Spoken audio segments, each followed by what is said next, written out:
Hello दोस्तों, स्वागत है आप सभी का मेरे यूट्यूब चैनल पर। आज की कहानी है। यह कहानी गांव के एक ऐसे गरीब सीधे साधे खूबसूरत लड़के की जिसके पास परिवार में उसके माँ बाप भाई बहन सभी थे, परंतु दुख की बात यह थी कि उसके माँ बाप बहुत गरीब थे। इतना गरीब कि बड़ी मुश्किल से उनका गुजारा हो पाता था। वह लड़का पढ़ने में काफ़ी तेज और समझदार था। एक दिन की बात है, खेल खेल में गाँव की ही एक खूबसूरत लड़की से उसके प्यार हो गया। वह लड़की काफ़ी अमीर एक घर की इकलौती बेटी थी। वह उस लड़की से इतना प्यार करने लगा कि उसे देखे बिना उसका जीना मुश्किल हो गया। उस लड़के ने लड़की को मन ही मन में अपना बनाने की सोच लिया।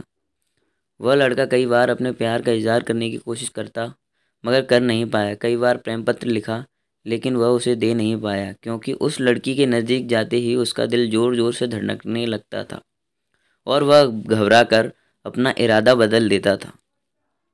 शायद उसके मन में एक डर था कि कहीं वह लड़की इनकार न कर दे, उससे नाराज न हो जाए। वह किसी भी कीमत पर उसे खोना नहीं चाहता था। देखते ही देखते 3 साल बीत गए मगर वे अपने प्यार का इजहार न कर सके। बस जहाँ रहते वह एक दूसरे को देखने के बहाने ढूंढते रहते थे।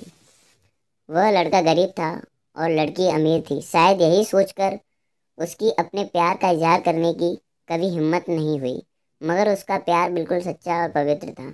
उसके मन में कभी भी उस लड़की के बारे में गलत नहीं सोचा, ना ही उसे कभी गलत नियत से छूने की कोशिश की थी। हाँ, कभी कभार वे हंसी मजाक कर लिया करते थे, परंतु उन्होंने कभी भी एक दूसरे से अपने प्यार का खुलकर इजहार नहीं किया था। इधर धीरे धीरे उस लड़के के घर की आर्थिक हालत बिगड़ने लगी।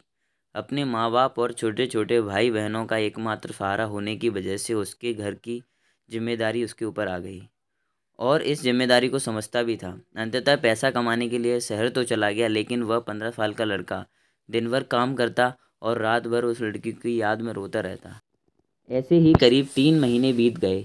एक दिन उसका दिल ऐसा उड़ा कि वह काम छोड़कर शहर से गांव भाग आया। गांव आकर देखता है क्या कि उस लड़की की शादी कल ही होने वाली थी। अब तो उस लड़के को ऐसा लगा कि उसकी सारी खुशियाँ, सारी ही दुनिया ही उजड़ गई। लेकिन वह क्या करे। एक तरफ प्यार था और एक तरफ भाई और बेटे का फ़र्ज था। और दूसरी बात कि उसने तो कभी अब उससे अपने प्यार का इजहार भी तो नहीं किया था, इसलिए वह उस लड़की को भी दोष नहीं दे सकता था। इसके अतिरिक्त उसके पास और भी कई सारी मजबूरियां थीं।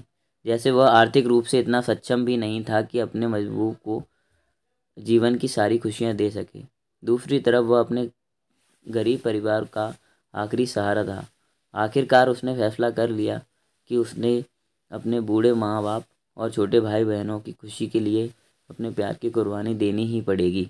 अगले दिन उसने किसी से कुछ नहीं कहा और चुपचाप शहर चला गया। उसने उस लड़की को लाख भुलाने की कोशिश की, मगर कभी भी उसे भुला नहीं पाया। आज उस घटना के 17 साल हो गए हैं। उस लड़के की भी शादी हो गई है, बच्चे भी हो गए हैं और वह अपनी ज़िंदगी में भी खुश है। लेकिन वह लड़का आज भी उस लड़की से उतना ही प्यार करता है जितना पहले करता था। आज भी वह लड़की रोज़ उसके सपनों में आती है और वह फूट फूट कर रोने लगता है। उसके मन में आज भी एक कसक है कि उसने उससे अपने प्यार का इजहार क्यों नहीं किया। आज भी जो लड़की को बताना चाहता था कि वह उससे कितना प्यार करता था, आज भी वह उस लड़की को सिर्फ एक बार पूछना चाहता है कि वह उससे प्यार करती भी थी या नहीं। मगर पारिवारिक मर्यादा और सामाजिक दायरे उसकी उसकी इजाज़त नहीं देते। लेकिन वह उस लड़की से कल भी प्यार करता था और आज भी प्यार करता है और हमेशा करता रहे।